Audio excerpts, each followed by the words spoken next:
Hey, hello everyone, Airmax here.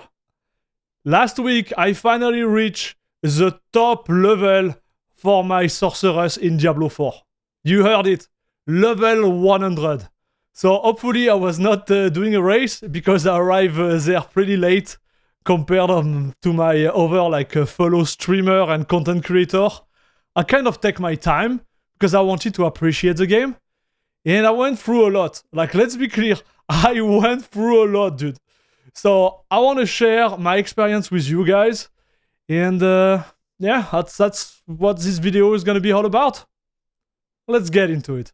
So, as always, let's start with a little bit of context. I am really in love with the Diablo franchise, and the reason behind it is that I've been playing Diablo 3 like a crazy man. And when I say like a crazy man, like you have no idea how much time I spent on Diablo 3. I did it after the release until they, I think, released the first season, if I remember correctly. But long story short, I had some health issue at the time, and Diablo 3 was a great escape for me to burn time. And I did burn a lot. I was a man barbarian at the time. I believe I was in the top 100 to reach Paragon 100 with my Barbarian when they released Paragon, the Paragon system on Diablo 3. Listen, it's not something I'm proud of, but I did it. When they released the season, for whatever reason, I was like, I'm not into the game anymore. You know, I didn't have the health issue and I wanted to go out and touch some grass, to be fair. So I put the game on the side and I never played it again. Now, obviously, with the release of Diablo 4, I was really into it because I'm a content creator right now. And I thought it would be a great opportunity to talk about the game, to create content about the game.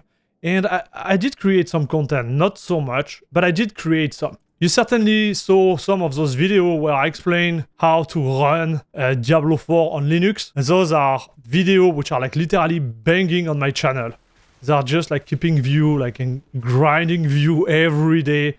And most of the people who actually watch them release a really good feedback towards them. So if you are in Diablo 4 and you want to run it into Linux, get rid of Windows and play it onto Linux, just go watch my video. I offer 2 different routes to get there. It's pretty easy. And the performance have been amazing. When I say amazing, it's amazing. So we will start right off the bat with this point. Point number 1. Diablo 4 run insanely great on Linux. Let me show you. Okay, so here are my settings. First, that you're gonna have an ID, and we're gonna be able to compare our big e-penis. If you know what I mean. I hope you have a big one, because this one is pretty huge. I'm running a NVIDIA RTX 4090 in Linux. I set everything to the max, deactivate vertical sync. There is no NVIDIA DLSS running, and my resolution percentage is at 100%. The max foreground FPS is at 400 to make sure we are at the max, and everything is set to ultra. Everything is there, and no low FX. We are getting big here. By the way, the resolution is 1440p, super important. And this is my FPS while recording with OBS. So 335.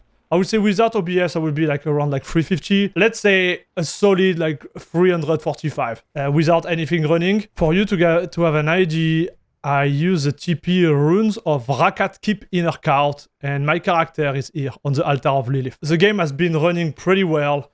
I reached level 100 just playing on Linux, and the experience have been amazing. I had maybe 1 crash total when they were doing some type of weird update, because we had a lot of hotfix and patches. It has been a really good experience. Also, guys, if you want to compare the FPS, just let me know in the comment below what type of FPS you are on Windows, if you are still using Windows, or on Linux at this specific point. But I'm pretty sure I'm gonna win this one. I'm telling you, I'm just saying. Now let's get to the point number 2. Let's talk about the character I choose and why I choose the Sorceress. I choose the Sorceress because I played a lot of Barbarian. I was a man Barbarian in D3, and I also level up all the other class to the max and play different builds. And the second one type of like character I liked in D3 was the Sorceress. I like the TP build where I will just like jump, incinerate everything, jump, incinerate. It was a really nice build. And I thought I would be able to reiterate this build in D4. Well, it was not really the case. So to give you my straight feedback, I believe the variety of build for the Sorceress are too low. And at the end, you just keep playing the same build. Whether you like it or not,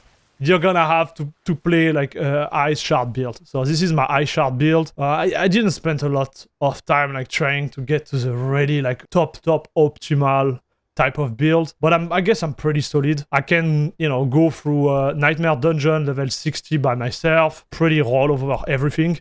I didn't really try to push higher than that because I'm kind of getting bored by the game. We'll get into that later. But I tried the fire build during the beta. I tried electric build also during the beta. I tried ice build, a lot of different ice build here. I respec 2 or 3 times. I did the avalanche build, which was not great. I did the meteor build, which was not great either. Like it was working, but it was not opti.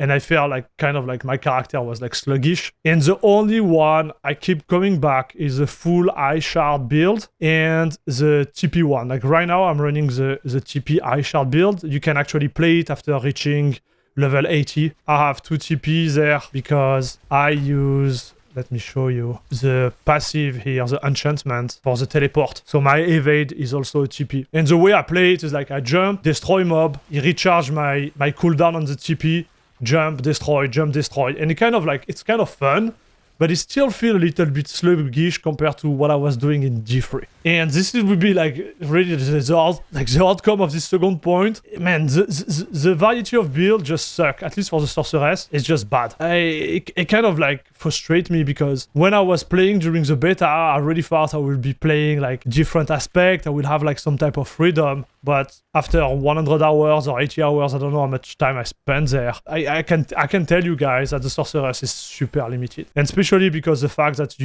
we all depend on this Firebolt enchantment there to start to DPS. Yeah, it kind of limits like what you can do. If I remember correctly, like before the release of the game, we had a third enchantment there, but they removed it. Now let's talk about the third point. You will think that all the classes are like that, but they are not. I believe the Sorceress is the only class which is kind of like weak and below in terms of gameplay and I would say fun compared to the other class when you go through the game. One of my buddy, he has a rogue.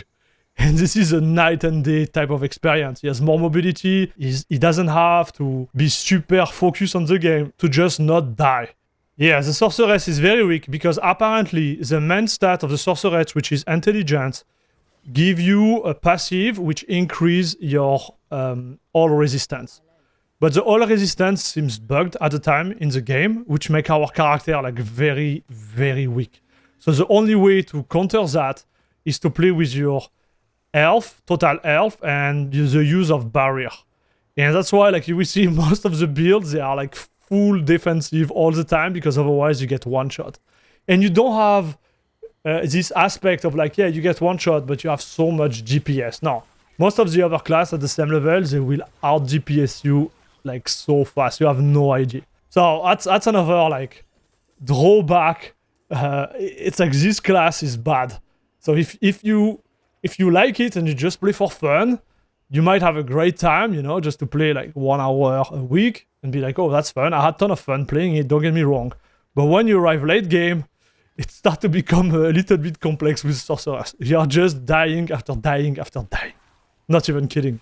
This is not even fun anymore. And now I start to talk about late game. Let's talk about the late game. That's a point number 4. I had the feeling that overall, my experience was great. Like the story campaign is just awesome. I had a really good time going through the story. It was really fun. There is some point where like kind of a little bit kinky. I don't want to do spoiler alert there, but the cinematic are awesome. The way like you level up and the different difficulty you have to go through is really well thought. But I would say when you arrive around the level 60, I believe, 55, when you're done with the campaign and you start to go in Torment 4, which is what is called like late game, oh man, like the experience become way more sluggish because you don't really have a goal anymore. You have some, but they are not really rewarding. And when you go through them, it's more like a pain like anything else because there is no reward. And when I say reward, like most of the time you want to get more loot, better graphics on your loot. And there is a little jump when you go into T4, but even this jump you have in T4 is not crazy because the way your character develops through time is more around the affix than the pure DPS of the item. And you will see that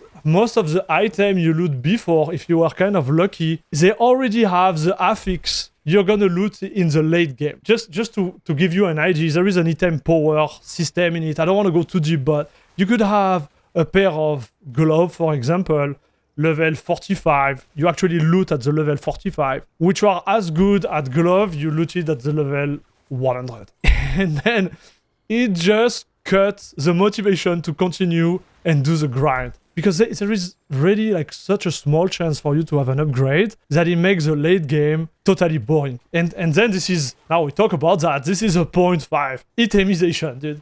So the itemization, because of the really now, like the fact that the game is super narrow in terms of build, at least for the Sorceress, it makes like all the item you find on the ground totally useless. And man, this is frustrating. Because I remember when I was playing G3, I will be like running around and the legendary will fail and I will be like, whoa, I got a legendary, this is awesome. And now you just find a legendary and you're like, you don't care. Because most of the time, your best item are gonna be yellow and you're gonna put an affix on it, a legendary affix on it, and you're gonna transform them. I like this aspect of the game, but I think the itemization on the yellow item and other item are bad. It's just bad.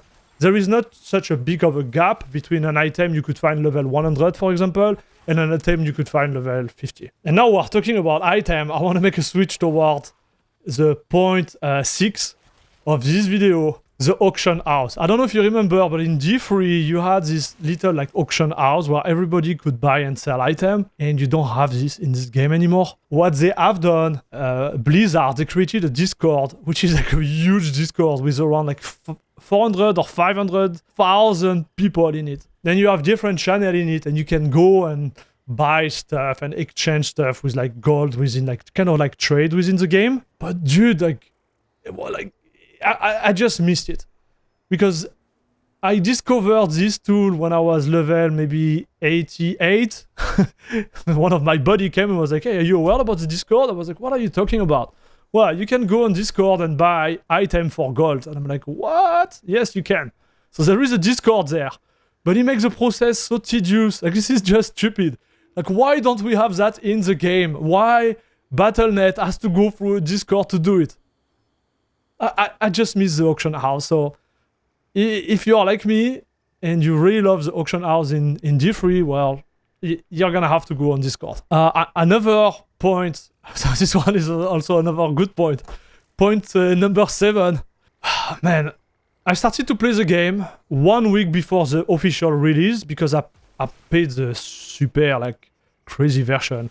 Like it was $20 more. And after 1 week, you had like some content creator who actually finished the game. We were at level 100 after 1 week. I think it was even 5 days. And I was like, bro, like, yeah, this game has a problem. Now I'm level 100 and I kind of like take a little bit of perspective towards the game itself. And I'm like, man, this game is full of exploits and bugs that people have been using since day one. I'm not blaming them. I'm like, that's cool.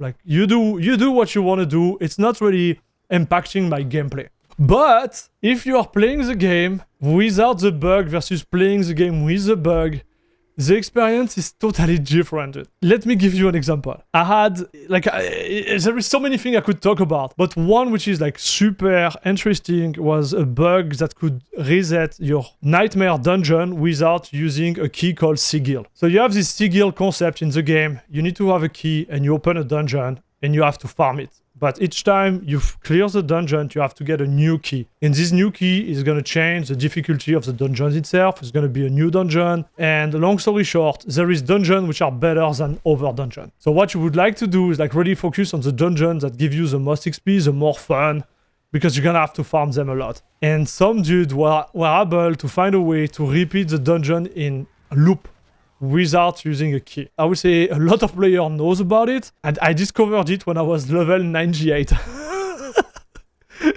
Anyways, I started to do it, right? Because I wanted to see how it was. And I was like, man, like that means like people have been doing that since the beginning. I'm not jealous of them, but you have to understand that through the 140 dungeon, which are actually playable, there is maybe like 10 which are like fun for my class, you know, like the smoothness of the game. And you're gonna have to do them a lot if you want to reach the highest level. I'm like, dude, I'm telling you, most of the time, I have been struggling because of the weakness of my character. I will just like die. And like man, it was frustrating. Like they need to do something about it.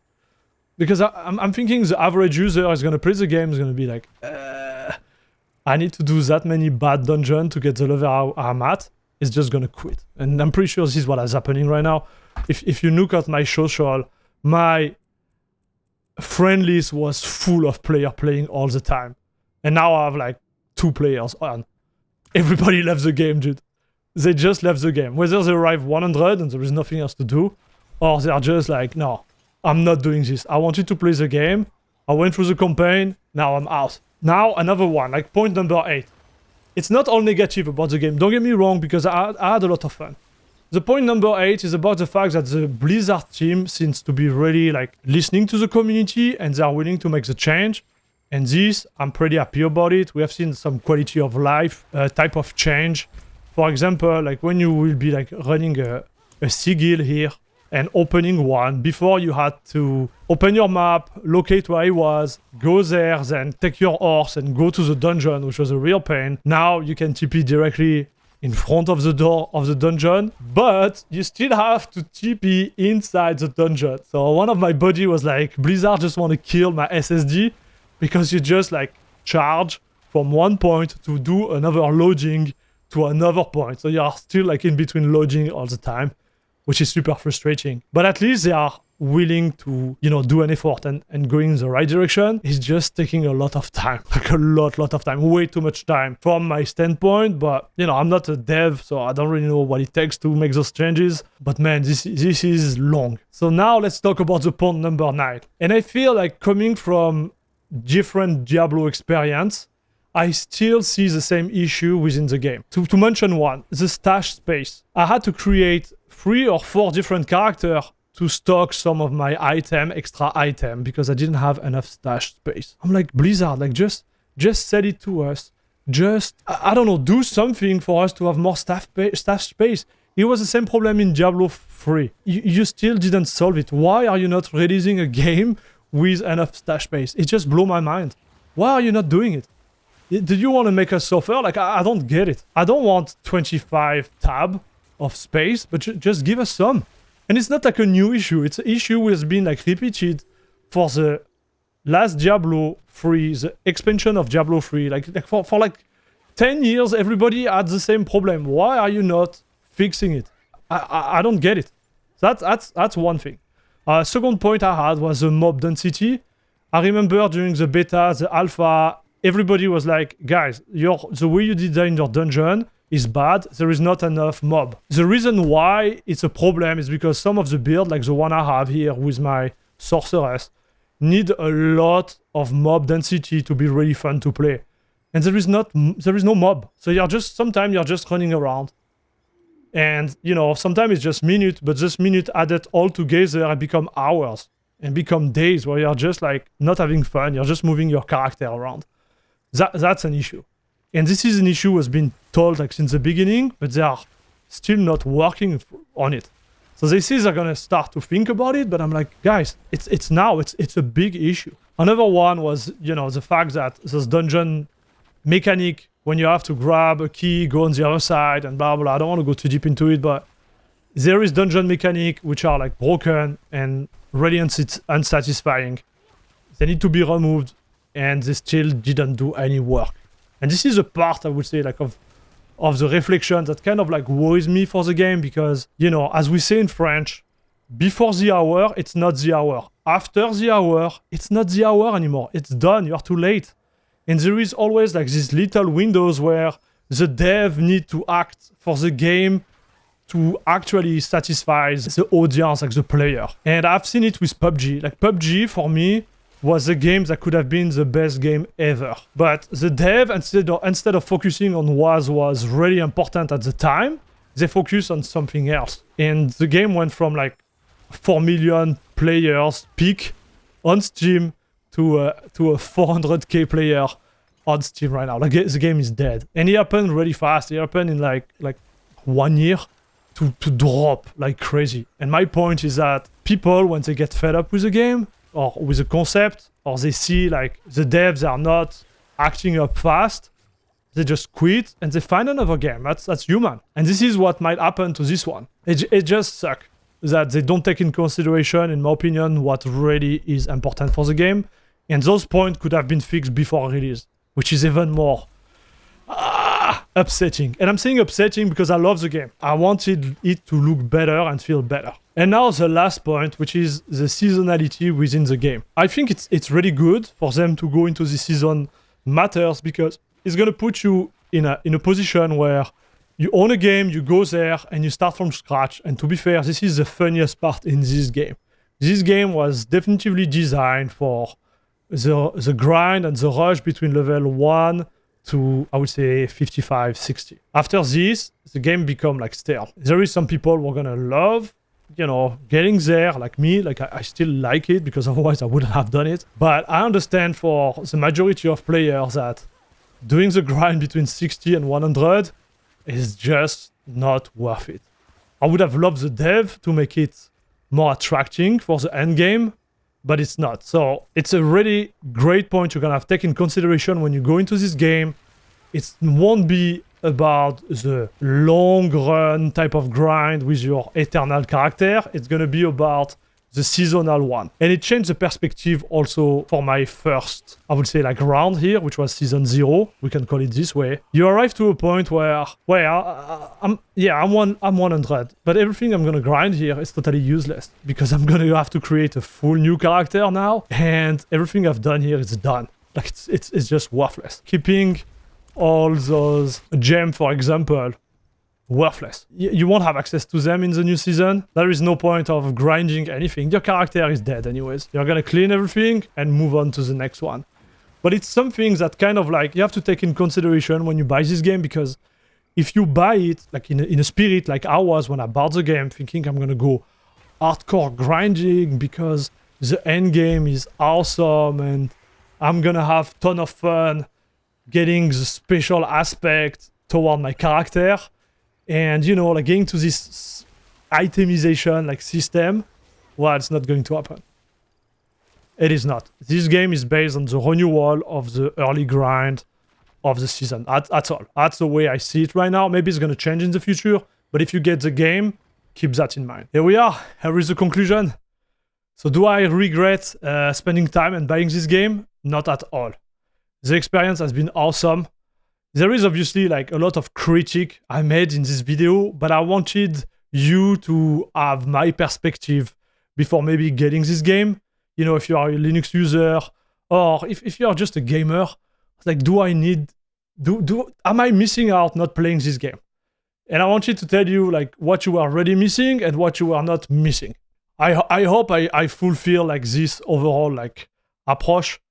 What I can tell is like the experience on Linux was crazy good. It has been better than on Windows. I did some tests and I have the same amount, or maybe sometime like 5% more FPS on Linux versus Windows, which is awesome. I lose some functionality like HDR and DLSS 3 with my NVIDIA card, but I don't really care, because I'd rather have like a stable game than anything else. The game almost never crashed. I think, as I said before, like only like one crashed. It was just an wonderful experience. What is the next step? Am I going to play the season? Oh, of course I am. I know like some of those points, they seem pretty negative, but overall, my experience towards the game was super positive. And I would say if you are a Diablo lover, Diablo enjoyer, let's go and go and buy the game. I believe it's worth it.